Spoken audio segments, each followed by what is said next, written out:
आप सबका स्वागत है। MHI 9 जून 2018 जो क्वेश्चन पेपर है इसका हम डिस्कस करेंगे। तो देखिए यहाँ हम दो पार्ट में क्वेश्चन का जो आंसर आपको टोटल 5 क्वेश्चन का आंसर आपको देना है और किसी भी एक सेक्शन से आपको एटलीस्ट 2 क्वेश्चन करना पड़ेगा। तो सेक्शन 1 से आप 2 कर सकते हैं या फिर 3 कर सकते हैं। सेक्शन 2 से वैसे 2 या 3 टोटल 5 क्वेश्चन का आपको आंसर देना पड़ेगा। तो सेक्शन 1 में 2018 में जो क्वेश्चन आया था, देखते हैं question number 1। What do you understand by economic nationalism? Discuss the main views of its yearly proponents. ये तो बहुत ही इम्पोर्टेंट सवाल है, बार बार आता ही रहता है। इकोनॉमिक नेशनलिज्म ये आया है यूनिट 6 से, और वहाँ और एक क्वेश्चन भी इस चैप्टर का इम्पोर्टेंट है, ड्रेन ऑफ वेल्थ, वित्त का प्रवाह जो हुआ था। और ये इकोनॉमिक नेशनलिज्म फर्स्ट टाइम इसको फ्रेडरिक लिस्ट ने इस वार्ड को दिया था, इसके बारे में बोला था। यहाँ पर क्या बोलते हैं कि देश की उन्नति, प्रगति, नेशनल इकोनॉमिक्स के बारे में बोलते हैं। देश की अग्रगति जैसे हुआ, प्रॉस्पेरिटी, पावर और सब उन्नति के बारे में बोलते हैं वो। तो American economist Henry Charles carry 1793 to 1879 इनका टाइम लाइन था। उन्होंने वो भी वैसे ही कुछ कहते हैं, घरोई डोमेस्टिक डेवलपमेंट, इसके बारे में ध्यान देते हैं, इसी के बारे में बोलते हैं वो। इकोनॉमिक नेशनलिज्म में क्या बोला जाता है, ग्लोबलाइजेशन का विरोध करते हैं। वो देश की प्रगति के बारे में, देश की उन्नति और जो सब धनराशि होगा देश में ही रहेगा, इसके बारे में ज़्यादा जोर देते हैं। तो यूनिट 6 में MHI 9 का ये क्वेश्चन का आंसर आपको मिलेगा।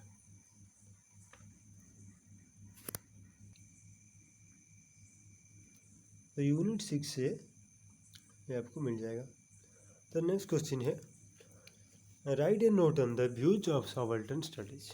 ये आपको यूनिट 4 में मिलेगा। हाँ, और ये ब्लॉक 1 से है। और इसी चैप्टर का और एक भी है, कैम्ब्रिज स्कूल के बारे में, इसके भी क्वेश्चन आ सकते हैं। जरूर ध्यान दीजिए, बहुत इंपॉर्टेंट सवाल है। इसके बारे में आपने ज़रूर MHI 3 में पढ़ा होगा, मिलता जुलता है उससे। और इसी ब्लॉक का कॉलोनियलिस्ट, नेशनलिस्ट और मार्क्सिस्ट व्यू यूनिट 3 में आपको मिलेगा। ये भी बहुत इम्पोर्टेंट है। तो यहाँ पर इसके जो प्रोपोनेंट्स हैं, जो इसके विचारक हैं, जो इसको समर्थन करते हैं, रंजीत गुहा, वो क्रिटिसाइज करते हैं कि इसके जो पास्ट जो ओल्ड राइटिंग्स हैं, नेशनलिस्ट का, कॉलोनियलिस्ट और मार्क्सिस्ट व्यू, इनके ऊपर ये क्रिटिसाइज करते हैं। कॉलोनियल डोमिनेशन जो हिस्टोरियोग्राफी था, इसको भी, और बुर्गोइज इलाइटिज्म, जो धनी लोगों के बारे में, धनी लोगों का दबदबा था, उसको क्रिटिसाइज करते हैं। वो कहते हैं कि साधारण जनता का पॉलिटिकल रोल जो था उसको बिल्कुल भी ध्यान में नहीं रखा गया था इन राइटिंग्स में। ठीक है, तो इसके बारे में उन्होंने कहा साधारण लोग और धनियों के बीच की जो असमानता, ये नहीं होना चाहिए। सबाल्टर्न में जो बिलो पीपल जो होते हैं, उनके बारे में वो ध्यान दे रहे हैं। तो इसको जरूर ध्यान में रखिएगा, सबाल्टर्न स्टडीज़ भी इम्पोर्टेंट है। यहाँ जो राइटर्स हैं, इसके जो प्रोपोनेंट्स हैं, जो विचारक हैं, जो सबाल्टर्न स्टडीज़ का सपोर्ट करते हैं, एक तो आपको पता चला रंजीत गुहा, जो क्रिटिसाइज करते थे पुराने लेख को। ज्ञानेंद्र पांडे को भी आप यहाँ पर देख सकते हैं। वो कहते हैं कि प्रेजेंट जो मूवमेंट हो रहा था, जितने सारे मूवमेंट हुए उस समय, वो कहते हैं वो अपने आप हुआ है, और उनके जो कॉन्शियसनेस था, उनको सचेतनता जो था उनके बीच, इसको भी अनदेखा किया गया है। इसके बारे में रंजीत गुहा आदि जितने सारे विचारक थे, उन्होंने क्रिटिसाइज किया है उन लेखकों का, हिस्टोरियोग्राफर का, कॉलोनियलिस्ट, नेशनलिस्ट और मार्क्सिस्ट हिस्टोरियोग्राफर का, सबाल्टर्न स्टडीज़ में। नेक्स्ट क्वेश्चन देखते हैं, discuss the modernist theories about emergence of nations and nationalism।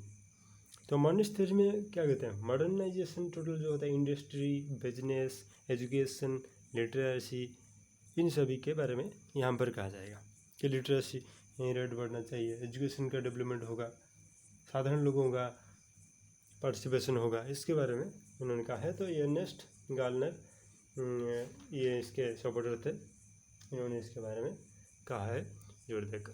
तो इसके बारे में आप जरूर पढ़िएगा, ये भी बहुत इंपॉर्टेंट क्वेश्चन है, इसीलिए तो एग्जाम बार बार आते रहते हैं।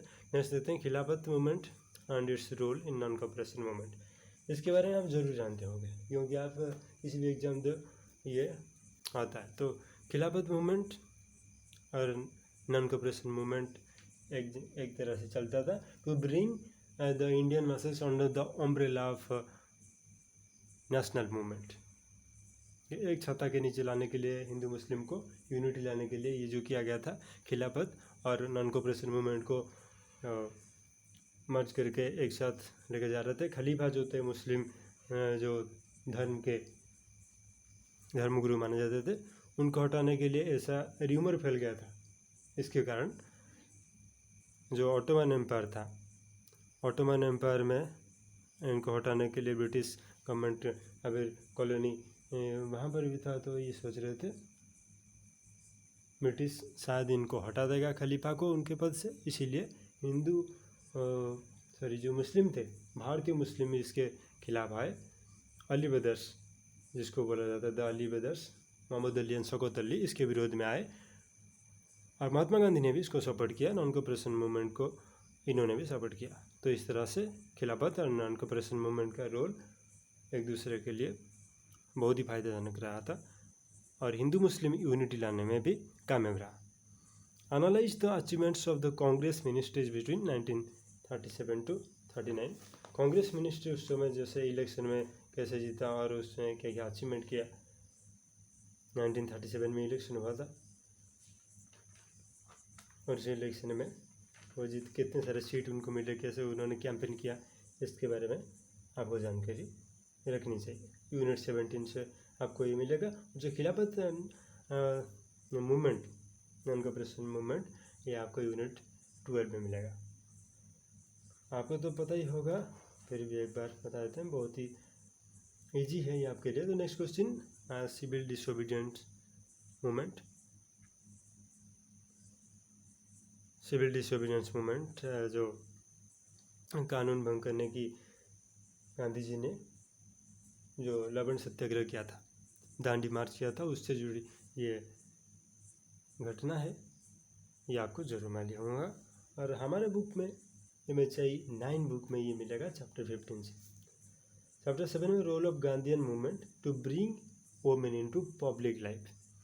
तो पहले महिलाएं पब्लिक लाइफ में नहीं थे, वो घर की काम ही करती थी, लेकिन गांधी जी कहते थे कि उनको भी पॉलिटिक्स में आना चाहिए, पब्लिक लाइफ में। तो सरोजिनी नायडू, सुचित्रा कृपालिनी आदि बहुत सारे महिलाएं आगे आए, बढ़ चढ़ कर शामिल हुए इस नेशनल मूवमेंट में, नॉन कॉपरेशन मूवमेंट में भी, सिविल डिसोबीडियंस मूवमेंट में हर जगह उन्होंने पार्टिसिपेट किया और देश को स्वाधीनता दिलाने में उनका बहुत ही बड़ा योगदान रहा है। तो गांधी जी का ये व्यू था, उसी के अनुसार ही वो आगे आए, सभी मूवमेंट में उन्होंने पार्टिसिपेट किया, जेल भी गए, उसके लिए उनको महिलाओं को भी समर्थन मिला। कभी कभी लोग ये सोच रहे थे कि महिलाओं को आगे नहीं आना चाहिए, फिर भी गांधी जी के सोच के कारण वो आगे भी आए और कामयाब भी रहे महिलाएं। और महिलाओं की जितनी तारीफ की जाए कम होगा, क्योंकि देश स्वाधीन हुआ तो उनका भी बहुत ही बड़ा योगदान है, ये सभी मानेंगे। द नेक्स्ट क्वेश्चन, तो ये 7th क्वेश्चन था रोल ऑफ गांधीयन मूवमेंट, ये यूनिट 20 से आपको मिलेगा।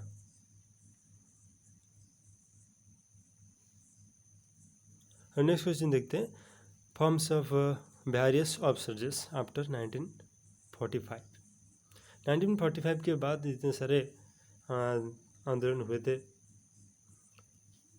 उसका क्या सब प्रभाव पड़ा भारतीय स्वाधीनता आंदोलन में, ये आपको मिलेगा यूनिट 22 में। और नेक्स्ट क्वेश्चन देखते हैं, question number 9, views of historians relationship between nationalism and peasantry. Pigeon movement भी बहुत सारे हो रहा था और इसके नेशनल मूवमेंट भी के साथ भी जुड़ा रहा। बाबा रामचंद्र और कितने सारे जो पिजन लीडर्स थे उत्तर प्रदेश में, जैसे बाबा रामचंद्र ने पिजन मूवमेंट किया था। बहुत जगह ऐसे पिजन मूवमेंट हुए जिसको हिस्ट्री फ्रॉम बिलो में आपने पढ़ा था MHI 3 में, तो सबाल्टर्न स्टडीज़ में भी आता है। तो कांग्रेस और बाकी सब पार्टियां या फिर लीडर्स आने से पहले भी पिजन मूवमेंट के जरिए ये नेशनल मूवमेंट जैसे बड़े तौर पर नहीं हो रहा था, लेकिन जगह जगह पिजन मूवमेंट हो रहे थे। तो पिजेंट्री और नेशनलिज्म का रिलेशन भी बहुत गहरा है। यूनिट 25 से आपको मिलेगा।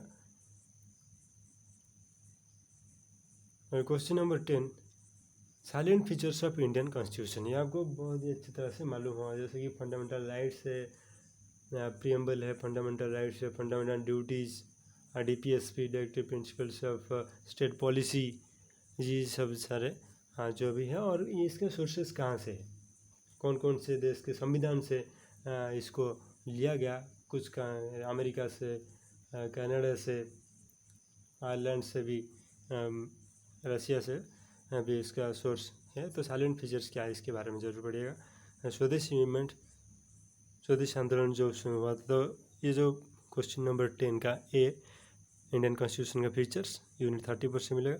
स्वदेशी मूवमेंट यूनिट 8 से। स्वदेशी मूवमेंट में जब विदेशी वस्तु, जो फॉरेन गुड्स को जला जा रहा था, उसको फेंका जा रहा था बाहर, और देसी वस्त्र का और देसी गुड्स का यूज़ करने के लिए जोर दिया जा रहा था। गांधी जी ने भी इसको सपोर्ट किया था।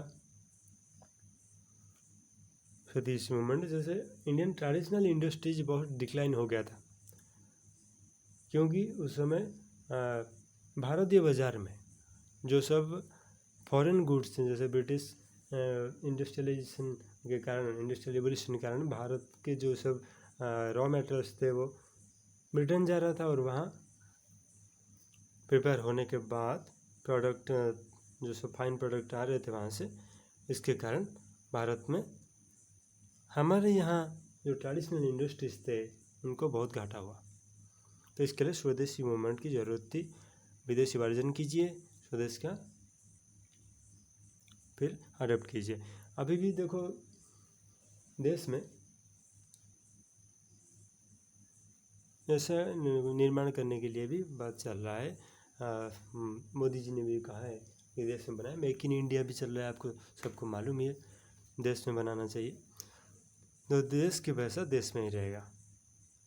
हालांकि ये भी कहा जाता है कि राजा महाराजा जो स्वेच्छाचारी थे, बहुत सारे खर्चा कर रहे थे, लेकिन वो देश में रहता था पैसा। मुगल शासक जो थे वो बाहर से आए थे, लेकिन यहाँ अपने घर बनाकर भारत में ही रह गए थे, तो सभी पैसा भारत में रहता था। लेकिन ये ब्रिटिशर्स क्या करते थे, ड्रेन ऑफ वेल्थ में आपको पता चलेगा, यहाँ से सब पैसा बाहर जा रहा था। उनके जॉब हुआ तो सैलरी भी बाहर जा रहा था। जितने सारे गुड्स थे, पहले वो गोल्ड और सिल्वर लेके आ रहे थे, और उसके बदले में जो रॉ मटेरियल्स लेके जा रहे थे। लेकिन पहले क्या हुआ, जो बंगाल का उनको मिल गया टैक्स कलेक्शन, वो करेंगे, इसके कारण वो यहीं से ही पैसा लेके यहाँ से सब कुछ लेके जा रहे थे, पूरा पैसा। तो स्वदेशी मूवमेंट की बहुत ज़रूरत बिल्कुल थी, क्योंकि विदेशी चीज़ों का इस्तेमाल करने से भारत का पैसा बाहर चला जाता है। स्वदेशी मूवमेंट की ज़रूरत उस समय थी, तो स्वदेशी मूवमेंट के बारे में हमको चलना चाहिए। और बंग के बंगाल पार्टीशन के साथ इसका बेचता है।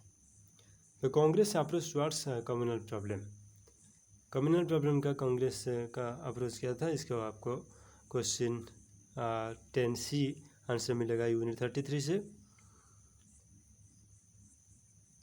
और D, Indian capitalist towards the Congress. Capitalist जो थे, धनी आदमी जो इंडस्ट्रियलिस्ट थे, वो कभी कभी कांग्रेस को अभी आप इसको लिंक कर सकते हैं रिसेंट करंट सिचुएशन के साथ। जैसे कि अभी कोई भी पार्टी हो, पॉलिटिकल पार्टी, कांग्रेस, बीजेपी और कोई भी पॉलिटिकल पार्टी हो, उनको इंडस्ट्रियलिस्ट का सपोर्ट रहता है, लेकिन जब कोई पॉलिसी आता है वो सरकार के साथ खड़े हो जाते हैं। वैसे ही उस समय भी था, इंडस्ट्रीज और कैपिटलिस्ट इतने सारे थे, वो कांग्रेस को मूवमेंट में, रिवॉल्यूशन में सपोर्ट कर रहे थे। कभी सपोर्ट कर रहे थे, कभी सपोर्ट नहीं कर रहे थे। लेकिन जब सरकार कुछ नया पॉलिसी लेकर आ रहा था तो सरकार को सपोर्ट कर रहे थे। ऐसा करने का उनका वजह था कि नया पॉलिसी आएगा तो इंडस्ट्रियलिस्ट को फ़ायदा होगा। कांग्रेस के साथ अगर रिवॉल्यूशन में रह गए तो उनको नुकसान हो जाएगा, क्योंकि रिवॉल्यूशन के कारण जितने सारे वर्कर्स हैं वो काम पे नहीं आएंगे तो कंपनी बंद हो जाएगा। इसके कारण अपने फ़ायदे के लिए ही ये हमेशा सोचते थे। तो आपको ये समझ में आया होगा, कुछ कुछ हमने यहाँ पर डिस्कस किया। आप आगे आप पढ़िए, इसके ऊपर ज़्यादा से ज़्यादा नॉलेज गेन करिए, एग्ज़ाम में अच्छी तरह से जाइए। आपको best of luck. Thank you.